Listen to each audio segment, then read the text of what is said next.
લેબનોનમાં ઘૂસી ઇઝરાયેલની સેના, ground operation શરૂ, રશિયાએ કહ્યું મોટા યુદ્ધની આશંકા.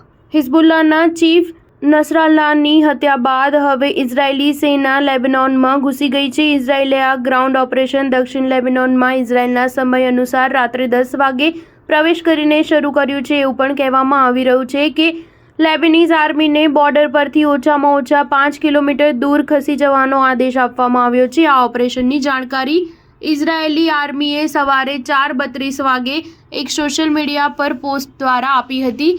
ઇઝરાયેલે સ્પષ્ટપણે કહ્યું કે આ કાર્યવાહી સચોટ ગુપ્ત માહિતીના આધારે સંપૂર્ણપણે સ્થાનિક અને ટાર્ગેટ ગ્રાઉન્ડ રેડ છે. આ વિસ્તારો સરહદની નજીકના ગામોની નજીક છે. તેની ઉત્તર ઇઝરાયેલને ખતરો વધુ છે.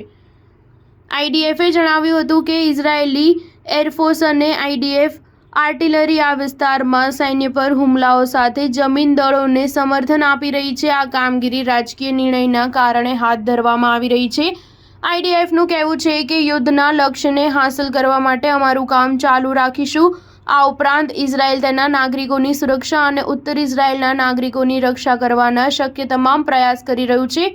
સોમવારે એવા સંકેતો મળ્યા હતા કે ઇઝરાયેલ લેબનોનમાં સૈનિકો મોકલવાની તૈયારીમાં છે. 2 અઠવાડિયાના સતત હવાઈ હુમલાઓ અને હિઝબુલ્લાહ ચીફના મૃત્યુ પછી ઇઝરાયેલે વધુ કડક વલણ અપનાવ્યું છે, જે સંકેત આપે છે કે જમીન હુમલો પણ થઈ શકે છે.